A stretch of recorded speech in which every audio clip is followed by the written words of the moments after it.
Com todos vocês, da parte do nosso Senhor, Salvador Jesus Cristo, os que dizem amém. Glória a Deus nas alturas. Que boa coisa é estarmos na casa do Pai, felizardos, né?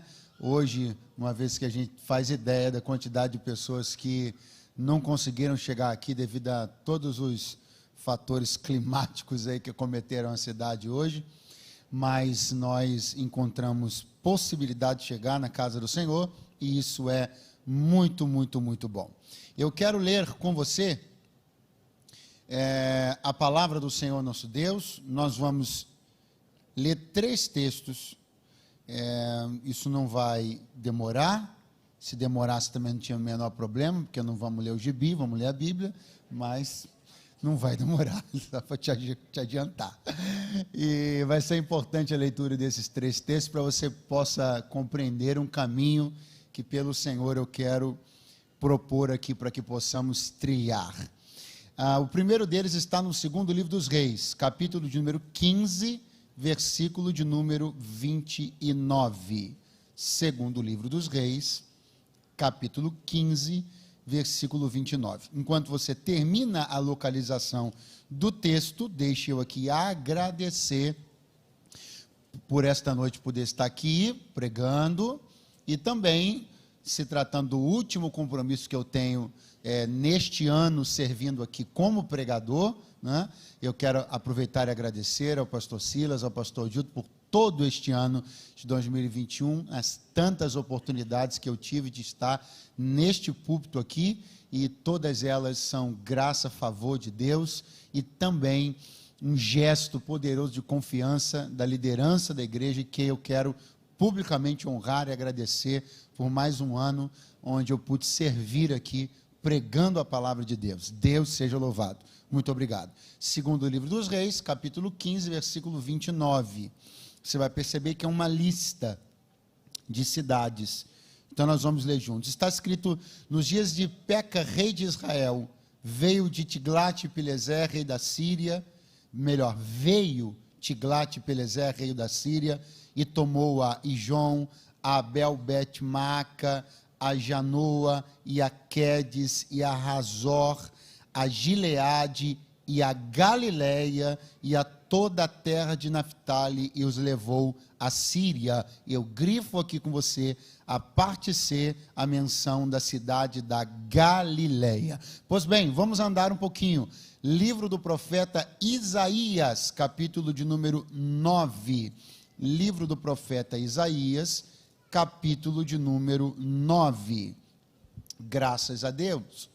Capítulo 9, livro do profeta Isaías. Assim está escrito: mas a terra que foi angustiada não será entenebrecida. Envelheceu nos primeiros tempos a terra de Zebulon e a terra de Naftali, mas nos últimos tempos a enobreceu junto ao caminho do mar, além do Jordão, na Galileia das nações. Agora, por fim, para fechar essa tríade santa e bendita, evangelho escrito por Mateus, capítulo 4 e verso 12. Mateus, capítulo 4 e verso 12. Assim está escrito: Jesus, porém, ouvindo que João estava preso, voltou para a Galileia, e deixando Nazaré, foi habitar em Cafarnaum, cidade marítima nos confins de Zebulon e Naftali, para que se cumprisse o que foi dito pelo profeta Isaías, que diz: a terra de Zebulon e a terra de Naftali junto ao caminho do mar, além do Jordão, a Galileia das nações. O povo que estava assentado em trevas viu uma grande luz, e aos que estavam assentados na região e sombra da morte, a luz raiou. E você diz amém. Graças a Deus. Uma das expressões que mais deve chamar a sua atenção, e logo explico por quê, que você pode ler na Bíblia, é esta aqui, abre aspas: para que se cumprisse o que foi dito. Todas as vezes que você se deparar com essa expressão na Bíblia, para que se cumprisse o que foi dito, é um momento onde você deveria parar, sublinhar isso, e se você não tiver imediatamente com o tempo disponível, no mínimo, reserve o mais brevemente possível um tempo para que você possa se debruçar um pouquinho sobre isso. Porque isso vai lhe ajudar muito, isso vai lhe abençoar muito, isso vai fortalecer em você uma convicção que nestes tempos que estamos vivendo, ela é muito urgente, sobretudo para aqueles que estão começando a caminhar na fé. Vai lhe ajudar a fortalecer a sua convicção a respeito do quanto a Bíblia Sagrada ela é harmoniosamente completa e perfeita. Falando aqui de uma maneira assim, para ficar bem claro o que eu estou querendo dizer, a Bíblia tinha tudo para dar errado. Que isso, pastor? Sim. Enquanto livro, do ponto de vista literário, ela tinha tudo para dar errado. Por quê? Porque ela foi escrita por dezenas de pessoas diferentes, estou falando de quem estava com a caneta na mão. Óbvio que sabemos que ela é inspirada pelo Espírito, falando humanamente falando. Ela foi escrita por dezenas de pessoas diferentes. Ela foi escrita num espaçamento gigantesco de tempo. Ela começou a ser escrita em tempos onde o armazenamento, o arquivamento das coisas era precário e dificílimo. Ela sofreu ataques, tanto de pequenos como de poderosíssimos homens ao longo da história. E ainda assim, ela deu tremendamente certo, porque ela não era um livro que alguém, com seus esforços, tentou preservar. Ela é a palavra de Deus, e quem a preservou foi o próprio Deus. É por isso que ela atravessou séculos e milênios e permaneceu intacta e suficiente em si mesma para ser a nossa regra de fé e prática, não demandando e nem dependendo de nenhum tipo de acréscimo e nem de decréscimo. Ela é perfeita, completa e atual, porque ela é a palavra de Deus. Tira 5 segundos para você glorificar e bendizer a palavra do Senhor nosso Deus. Graças a Deus. Então, é muito importante que você que está caminhando agora, começando a sua caminhada, e que você já deve estar percebendo quantos ataques estão sendo feitos até os dias de hoje, na tentativa de relativizar, questionar a veracidade do texto sagrado, a busca por de alguma maneira questionar até certo ponto, existe ou não a necessidade de rever, reavaliar ou contextualizar. Quando você se deparar, agora retomando o raciocínio com esta expressão, para que se cumprisse o que foi dito pelo profeta. Ai, meu irmão, é hora de você levantar a mão e dizer glória, porque nessa hora a Bíblia mais uma vez vai se mostrar harmoniosamente perfeita. O que foi dito pelos profetas se cumpriu cabalmente. Não foi uma coincidência, foi Deus costurando, tecendo a história da humanidade com as suas próprias mãos e fazendo com que tudo se encaixasse perfeitamente para o louvor da sua glória. O que os profetas disseram se cumpriu, o que os profetas messiânicos disseram cumpriu-se perfeitamente em Jesus, o que Isaías disse cumpriu-se em Jesus, o que os profetas disseram sobre as nações estrangeiras cumpriu-se sobre todas elas. A Bíblia, só para dar um exemplo, a Bíblia diz sobre uma nação que ela não seria destruída para sempre porque acolheu os filhos de Deus. Que nação é essa? O Egito. Vá lá hoje e perceba, você vai ver uma nação que não é nem de longe nas 20, nem 30, nem 50, nem 100 mais ricas do mundo. Pelo contrário, uma nação pobre, atacada, que está dentro de um contexto problemático dentro da geografia mundial, mas está lá intacta, porque Deus empenhou uma palavra: ninguém jamais destruirá o Egito, porque acolheu o meu povo em dias de fome. O que Deus diz, passa o céu e passa a terra, mas a palavra dele não pode passar. Aleluia! Glória a Deus!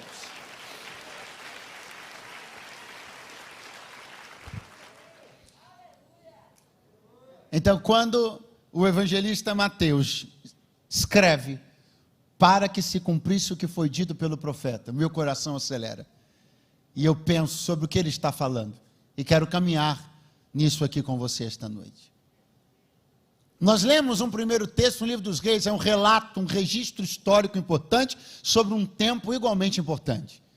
É a respeito do momento onde as forças inimigas vão começar a expor, vão começar a submeter o território do povo de Deus a tempos de calamidade e de sofrimento. Segundo as informações da Bíblia, nestes tempos, Tiglat-Pileser, rei da Síria, começa as suas incursões no Reino do Norte. E quando ele começa essas incursões, está escrito uma lista de cidades que são as primeiras a serem afetadas por essa incursão. Uma lista de cidades que serão as primeiras que sofrerão. Repare que eu estou, não por acaso, repetindo esta palavra, primeira. Porque isso vai daqui a pouquinho concordar perfeitamente com o que Isaías vai escrever. Preste atenção. Estou falando sobre muitas cidades, um país inteiro que vai sofrer calamidade. Mas se você percebe, pense aqui comigo aqui, vamos pensar um mapa. Um país é grande, mas quando um exército adversário vai entrar nesse país, ele tem que entrar por uma cidade fronteiriça. Sim ou não? Então, aquela primeira cidade vai sofrer o primeiro impacto. Aqui está do lado, impacto. Aqui está do lado. Então, as primeiras que estão mais na ponta do mapa, aonde está entrando a nação inimiga, são as primeiras que vão sofrer o impacto. É como se você pensasse um corpo. E se você pensasse uma lança que vai traspassar esse corpo. Os órgãos que estão bem logo aqui na frente são os primeiros que vão ser afetados pela ponta da lança. É mais ou menos isso que o livro de Reis está registrando. Nessa lista de cidades que primeiramente começaram a sofrer, onde as primeiras gotas de sangue foram derramadas, onde as primeiras casas foram queimadas, os primeiros comércios foram destruídos, onde primeiramente a calamidade começou a se instaurar. Nestas cidades, ou dentre estas cidades, está lá o nome de uma que nós conhecemos bem: Galileia. Repita bem, Galileia. Você pode fazer melhor, diga Galileia. Agora vem o profeta Isaías, aquele que escreveu o conjunto maior de profecias de caráter messiânico, naquele que é o capítulo magno da profecia messiânica, o 9º capítulo, onde ele escreve o célebre verso meia dúzia. E um menino se nasceu, um filho se nos deu, e o principado está sobre os seus ombros. E o seu nome será maravilhoso, Conselheiro, Deus forte, Pai da eternidade e Príncipe da paz. Ele começa o capítulo 9 profetizando acerca de um negócio fantástico e maravilhoso. E para falar sobre esta questão fantástica e maravilhosa, ele vai dividir a história em 2 grandes períodos. Mas qual história, pastor? A história de um lugar. Que lugar? A Galileia. Os confins de Zebulon e Naftali. Onde as tribos de Zebulon e Naftali baseavam-se. A Galileia. Isaías vai pegar a história da Galileia e vai dividi-la em 2 grandes momentos históricos. O primeiro momento ele chama de primeiros tempos. O segundo momento ele chama de últimos tempos. Quando ele fala sobre os primeiros tempos, ele fala sobre dificuldades. A que tempos ele se refere? Aos tempos que lemos no livro dos Reis. Isaías está dizendo, nos primeiros tempos, ela sangrou. Nos primeiros tempos sofreu. Nos primeiros tempos foi acometida por dias violentos, dias nebulosos, dias escuros, dias difíceis. Os primeiros tempos, aqui para nós, profeticamente falando, falam a respeito desse divisor de águas para trás. Aqueles tempos onde iniciamos dores, aqueles tempos onde contamos derrotas, aqueles tempos onde nossos territórios, enquanto indivíduos, enquanto casas, enquanto famílias, foi devastado, foi invadido, sofreu, sangrou, chorou. Só que Isaías fala sobre outros tempos. E ele chama esses outros tempos de os últimos tempos. E se nos primeiros tempos houve tudo isso que lhe falei, os últimos tempos são tempos de compensação. Os últimos tempos se diferem completamente dos primeiros. Os últimos tempos trazem consigo coisas totalmente diferentes dos primeiros. Os últimos tempos são um contraste absoluto em relação aos primeiros. E eu já quero começar a trazer você para dentro deste ambiente profético, onde sua vida e minha vida são envolvidas por esta palavra. E assim o Senhor te diz esta noite: tal qual a Galileia, a sua vida também se divide em dois grandes tempos. Os primeiros tempos você sangrou, chorou, sofreu. Nos primeiros tempos você foi invadido, traído. Nos primeiros tempos você foi assolado, teve tempos de portas fechadas, viu dor por tantos lados, mas estão chegando aí. Ou alguém já levantou a mão lá atrás. Estão chegando aí tempos novos, os últimos tempos, que não lembrarão em nada os primeiros tempos. Eles serão diferentes em tudo, em nada te lembrarão os primeiros. Os primeiros só estarão lá na sua memória, para que você possa ver o quão diferente é a vida que você vai viver a partir de agora. Eu estou profetizando que últimos tempos que te farão esquecer de dores antigas, que te fará apagar da boca o gosto amargo das desilusões, um tempo de visitação, graça e favor, onde tudo que você perdeu será poderosamente restituído. Com quem isso tem a ver, pregador? Tem a ver com Ele, com a graça dEle, a visita dEle, o andar dEle nas nossas ruas, a fala dEle sobre nós e a decisão dEle de fazer dos seus últimos tempos, tempos melhores do que os primeiros. Aleluia!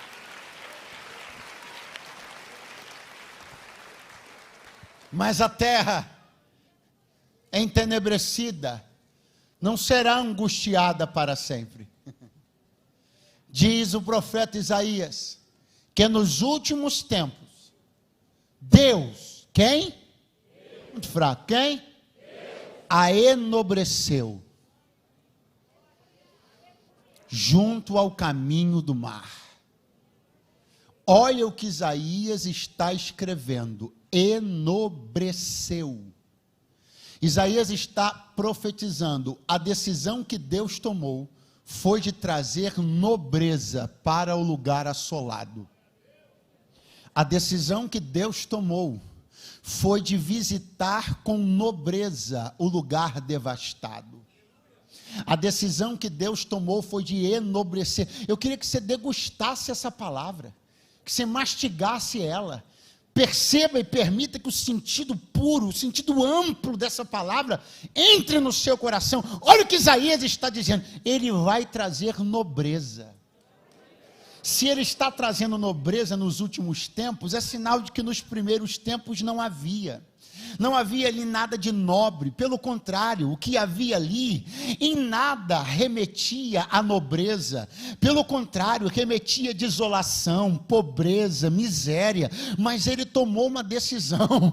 Na sua soberana e inquestionável vontade, ele decidiu: vou enobrecer a Galileia das nações, vou enobrecer os confins de Zebulon e Naftali. Eu vou mexer no mapa, eu vou mexer na história, eu vou tecê-la com os meus dedos, eu vou cuidar para que a melhor coisa que já pudesse ter acontecido a uma terra aconteça justamente na Galileia. Eu vou cuidar para que tudo ocorra de maneira a que os primeiros passos de alguém que eu vou enviar para o mundo sejam vistos na beira da praia daquele lugar, porque eu sei do passado deles, eu sei o que eles sofreram, eu sei o quanto choraram, eu sei o quanto sangraram, eu sei que eles contaram seus mortos, eu sei que tiraram as cinzas dos escombros das suas casas. Então eu decidi, não perguntei a ninguém, não levantei fórum de debate, não perguntei quem concordava nem quem discordava, não perguntei se alguém achava que eles mereciam ou não. Eu decidi, eu vou tornar nobre um território devastado, e eu sei, diz o Senhor, fazer isso como ninguém. Ah, meu irmão, eu quero que você avise para alguém bem do seu lado, diga: Deus, horrível, vai de novo, Deus sabe fazer isso como ninguém.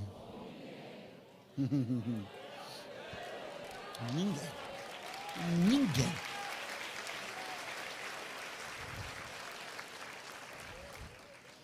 O que não faltava para Deus?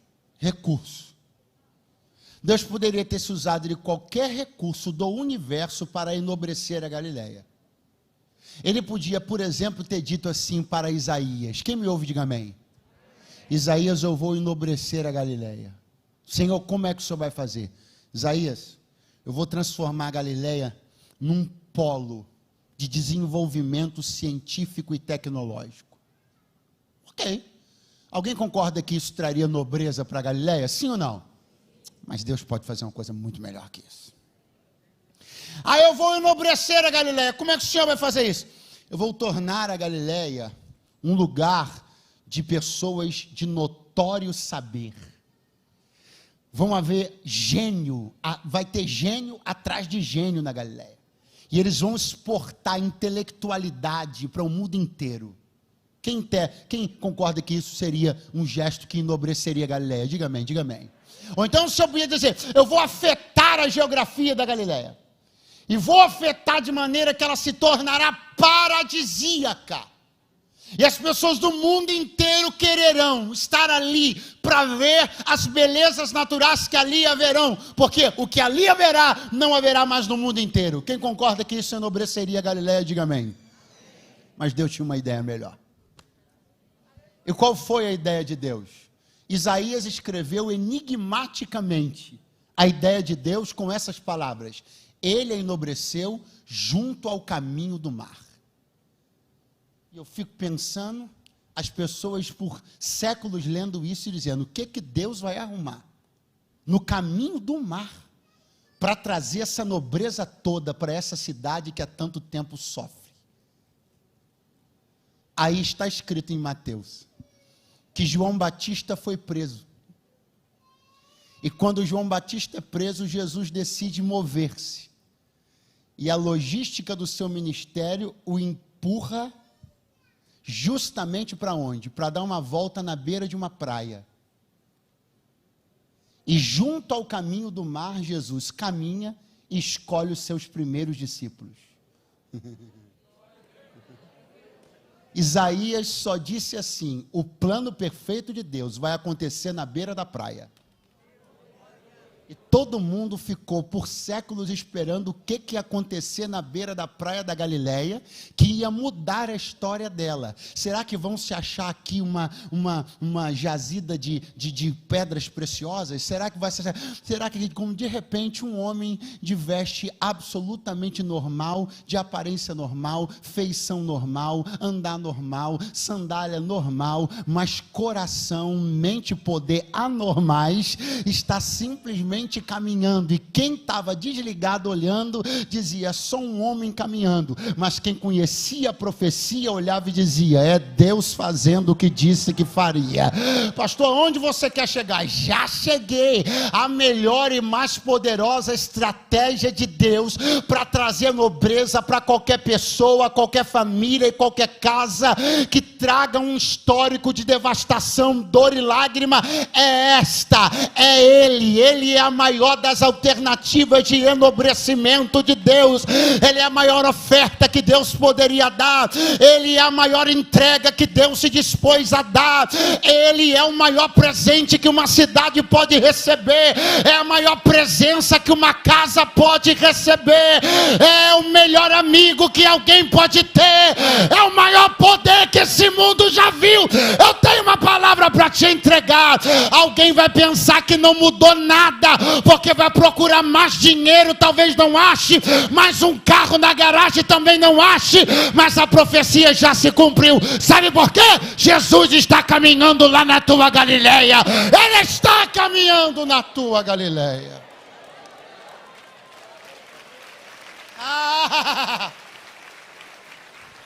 Alguém vai dizer: se Deus tivesse enobrecido mesmo a sua vida, seu patrimônio tinha triplicado. Se Deus tivesse enobrecido mesmo a sua vida, você já tinha saído dessa casa e se mudado para outra. Se Deus tivesse enobrecido mesmo a sua vida, nem nessa cidade você morava mais. Se Deus tivesse mesmo enobrecido a sua vida, seus filhos estariam estudando no exterior. Só que eles não enxergam, eles não sabem que aquele que anda lá na tua calçada, aleluia, que aquele que está dentro da tua casa, ele é a razão da nobreza, que o mundo não entende, mas quem já sangrou e chorou, e sabe o que mudou depois que ele entrou, sabe que nada de melhor podia ter acontecido, do que ele ter ido para lá. Ô meu irmão, eu estou mostrando para você, Mateus escrevendo, para que se cumprisse a palavra pela boca do profeta Isaías.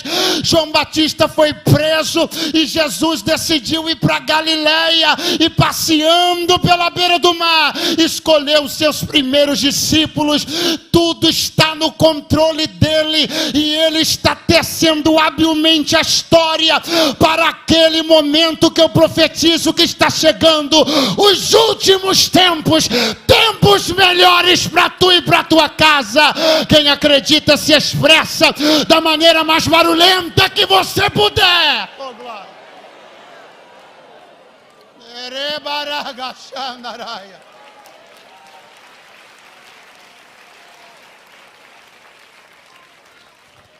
Está Jesus passeando. Está Mateus dizendo. Quem está por aí, diga amém. Está Mateus dizendo. O que ele vai fazer lá é coisa grande. Porque o povo que habita em trevas vai ver a luz. Aqueles que estão na, atenção, região da sombra e da morte. Para estes, a luz raiou. Diga comigo, região. Você pode fazer melhor. Região da sombra da morte. Que região é essa? Que poder é esse? Que influência é essa? Dominante sobre a Galileia, que Mateus relata como uma sombra. Não uma sombra de qualquer coisa, mas ele é específico em dizer, sombra da morte. Profeticamente, o cenário que Mateus está pintando para nós é de uma cidade cujos raios, cuja cor está sufocada por uma sombra. O cenário que Mateus está pintando para nós é de uma cidade que, embora marítima, praiana, consequentemente, que já continha elementos que poderiam embelezá-la, mas isso parece não estar tendo o efeito desejado. Por que não? Porque está na sombra. Pastor, onde o senhor quer chegar? Já cheguei. Alguém aqui já recebeu ou mandou um cartão postal da cidade do Rio de Janeiro, cuja fotografia estava do Rio de Janeiro num dia nublado? Alguém aqui já comprou um cartão assim? Você enviaria um cartão postal para alguém com uma foto do Rio de Janeiro num dia nublado? Mas não é a mesma cidade? Mas por que você não quer apresentar o retrato dela nublada? Porque você sabe que pode ser o mesmo lugar, mas se não tiver luz nele, perde a graça. O que Mateus está dizendo? A Galileia é boa. Ela tem elementos bonitos. Ela tem graça em si. Ela tem elementos que saltam os olhos. Mas tudo isso perdeu a cor, perdeu a graça, porque a sombra da morte parou em cima dela. Então o que a gente faz? Troca os elementos? Não. Muda de cidade? Não. Tira a sombra. Um dos maiores erros que as pessoas cometem é pensar que elas precisam mudar os elementos para mudar a vida. Quando Deus me trouxe para dizer, você vai redescobrir a alegria nos mesmos elementos depois que eu tirar a sombra. Pastor, só pode melhorar? Posso. Se você puder e quiser, remobile, troque a decoração da sua casa para o Natal. Olha que maravilha. Oh, glória a Deus. Só não pense que a chave da sua felicidade está nisso. Porque teve gente que já trocou a pintura 5 vezes, a decoração 8 vezes, mas a sombra continua lá. A gente se engana pensando que na dança das cadeiras, na mudança dos elementos, virá a luz que a gente quer, a alegria que a gente espera, o sorriso que a gente tanto quer ostentar. Mas Deus me trouxe para dizer, não. Você precisa entender que na verdade você já tem o que você precisa. Só que o que você precisa perdeu a graça diante dos teus olhos, porque a sombra roubou a beleza. Mas Ele me trouxe aqui para te dizer, a tua ideia de trocar algumas coisas, a tua ideia até de trocar algumas pessoas, não vai embora não, fique só mais um pouquinho aqui, tá? Aquela sua ideia de trocar até algumas pessoas, trocar algumas coisas, ela vai mudar quando você entender que o que você precisa não é de uma troca, o que você precisa é que a sombra saia. Porque quando a sombra sair, você vai descobrir alegria nas mesmas pessoas e nas mesmas coisas, porque você vai enxergá-las de um jeito que a sombra não te deixava. Oh meu Deus, tem alguém ainda aqui esta noite de domingo? Aleluia!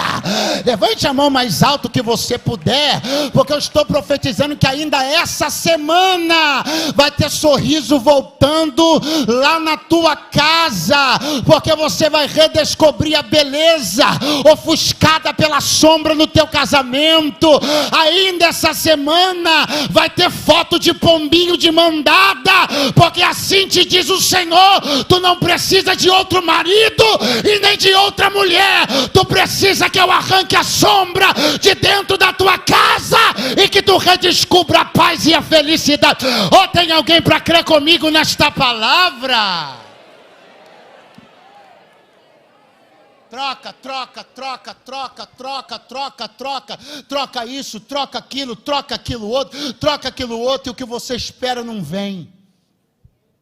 O contentamento que você espera não vem. A saciedade que você espera não vem. A paz que você espera não vem. Tira o sofá, bota perto da janela. Tira de perto da janela, bota para trás. Pega a TV de um lado, tira da parede, bota no home. Tira do home, bota no chão, pendura na cabeça, faz de tudo. E não muda nada, porque a sombra continua lá, trazendo frieza. O que é que você procura em dias de sol escaldante? Procura uma? Vamos de novo. O que é que você procura em dias de sol escaldante? Procura uma? Porque você sabe que o lugar que está debaixo de uma sombra está mais fresco, está mais frio. Mas dizer para mim que você não percebeu que o termômetro da tua casa fez assim, ó. Que o termômetro da sua relação conjugal desabou. Sabe por que desabou? Porque parou uma sombra de morte em cima da tua casa. Só que Deus me trouxe para dizer, esse termômetro vai começar a subir. Pastor, encontro de casais? Não. É culto de celebração, mas eu vim de Deus repreender no nome de Jesus esse espírito de frieza que entrou dentro da tua casa. Se prepare para os termômetros das suas relações afetivas, sociais, pais com filhos, filhos com pais, essa vida distante, sem abraço, sem afeto, sem carinho, sem declaração de amor, essa vida esquisita, que essa sociedade esquisita quer imprimir sobre nós, mas nós somos do reino, somos de Deus. Aqui é diferente. Na presença do Senhor, a fartura de alegria. Estou repreendendo essa mornidão da tua família e faço isso no nome de Jesus. As relações serão acaloradas outra vez. Estou profetizando que os almoços de família vão voltar, a pipoca vai voltar a ser feita na panela, vai ter gente no sofá vendo filme de novo. Espírito de frieza, eu te repreendo em nome de Jesus. Glória. Aleluia.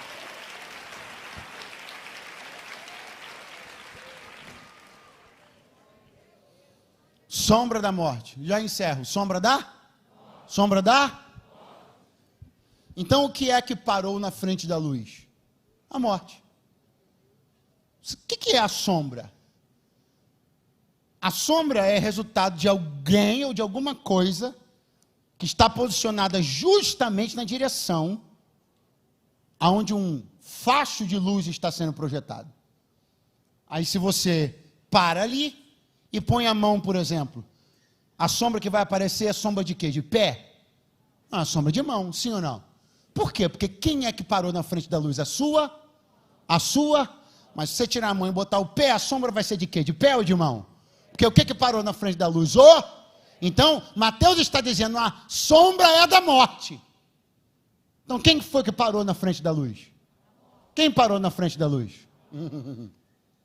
Só que aqui vem uma questão importante, para eu concluir a minha cooperação dessa noite. Sabe qual? Você deve se lembrar de uma coisa que você fazia quando era criança. Aqueles tempos onde acabava a luz toda hora, todo verão acabava a luz, tudo que era tempestade acabava a luz. Era uma benção. Melhorou, não melhorou esse negócio? Eu acho que sim. E aí acabou a luz, vamos acender vela. Oh, glória a Deus. Claro, lâmpada de LED que não era, né? Vamos acender uma vela. E aí as crianças para brincar de fazer as coisas na parede. Sim ou não?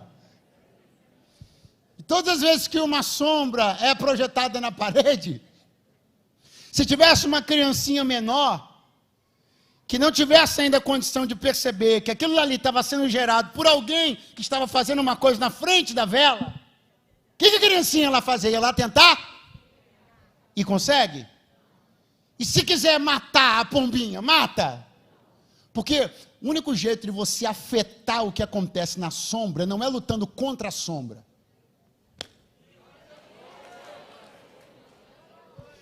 Você vai para a parede, vai esmurrar a parede, vai sangrar os punhos e a sombra vai continuar lá. Vai tacar água, vai mexer em alguma coisa? Porque não se luta contra a sombra. A luta tem que ser feita aqui na fonte. Se você quer eliminar a sombra, você tem que verificar quem parou na frente da luz e tirar. Se você mexer no que parou na frente da luz, você afeta a sombra. Pastor, o que o senhor quer dizer? Que teve gente que entrou aqui hoje com os punhos sangrando. Teve gente que entrou aqui hoje cansado de uma guerra que está durando esse ano inteiro. Pergunte, contra quem? Pergunte, contra quem? Contra a sombra. Por isso que você está cansado, está com os punhos sangrando e não conseguiu obter a vitória que queria. A sombra continua lá, rindo de você, afrontando você, seu casamento, seus negócios, sua vida, sua casa. Porque você está empregando um esforço errado. Mateus está dizendo assim, a sombra da morte, meu irmão, para uma sombra submeter uma cidade inteira, então ela tem que estar posicionada bem em cima. A morte estava paralisada nas regiões celestiais. Isso aqui é espiritual. É como se a morte estivesse posicionada nas regiões celestiais. Tu não adianta, ó mulher do fluxo de sangue da Galileia, não adianta correr para o médico. Não adianta lutar contra a sombra. É só quando ele passar. Porque quando ele passar, quem parou lá em cima vai saber que ele está passando. E aí, basta que você toque na orla do manto dele, que essa sombra de morte que te assola há 12 anos, vai ter que sair de cima do teu útero, da tua vida, da tua casa. Então levante a mão para receber uma palavra, você que está cansado de lutar, batalhas que sangraram você, cansaram você, e quase você entregou os pontos. Você chegou num dos últimos domingos desse ano aqui na casa de Deus, disposto a desistir de lutar, para que o calor volte para a tua família, para que a alegria retorne para a tua vida. Você estava quase pensando em desistir, mas em tempo Deus nos reúne para dizer, esta briga é minha. Para de lutar contra a sombra, porque a ordem está vindo de cima. Aquele que opera acima das regiões celestiais, aquele que tem um nome diante do qual principados e potestades temem e tremem, a ordem está vindo de cima. E assim te diz o Senhor, eu vou repreender a sombra da morte de cima da tua vida, de cima da tua casa, e os últimos tempos serão de vida, de calor e de alegria. Quem crê, se expresse dizendo glória a Deus e aleluia nesta noite. Aleluia. Fique de pé do seu lugar agora, por favor. Oh, remacalacheia. Eu creio nas promessas do Senhor. Eu creio que o Deus que socorreu a Galileia vai socorrer a tua casa. Eu creio que a presença de Jesus, que deu um bom futuro para a Galileia, dará um bom futuro para a sua família. Eu creio que o andar de Jesus, que para muitos era só o andar de um homem qualquer, mas que nas regiões celestiais a movimentação estava a pleno vapor, porque eles sabiam que Isaías 9 estava se cumprindo. Vai parecer, eu disse que vai parecer que tudo continua do mesmo jeito, mas quem estava exercendo domínio e autoridade sobre a sua vida até hoje já está dando o grito da derrota. Oh, glória a Deus! O povo que estava em trevas viu uma grande luz. Eu lamento profundamente que talvez na busca de não ofender, talvez na busca de transitar por um caminho politicamente mais correto, a gente tire das pessoas a oportunidade de ouvirem algumas realidades e verdades sobre suas condições.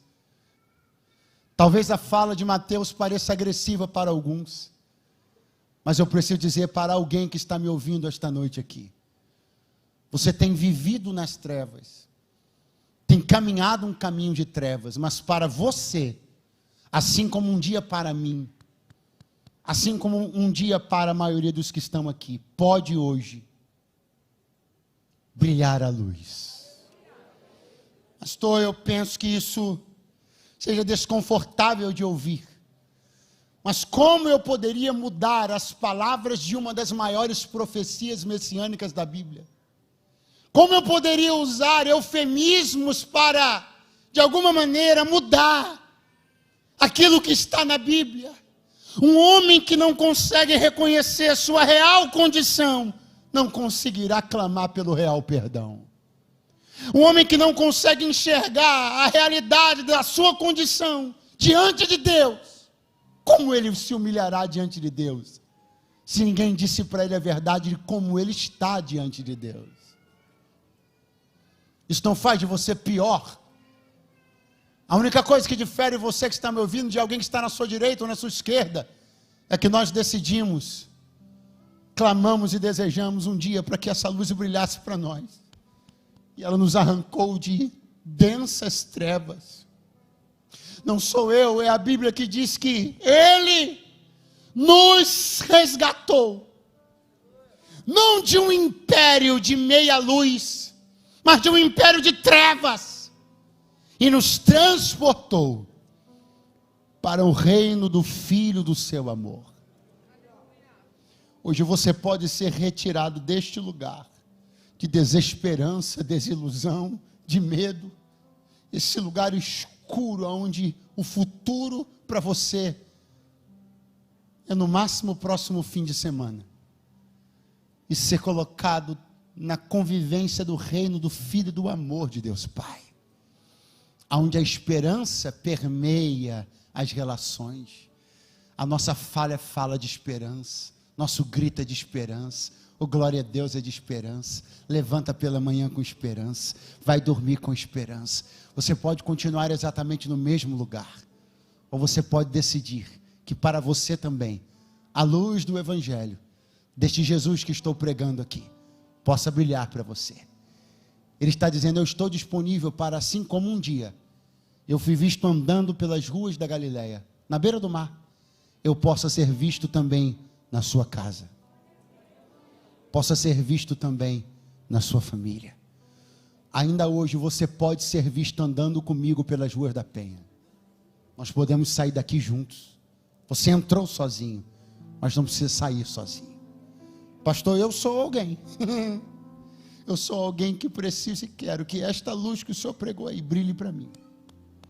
Eu não tenho constrangimento. Eu não tenho topete de ficar aqui dizendo, não, eu não estou em trevas, essa palavra é muito agressiva. Não, pastor, eu reconheço que a vida que eu vivi até hoje foi uma vida de escuridão, de desesperança.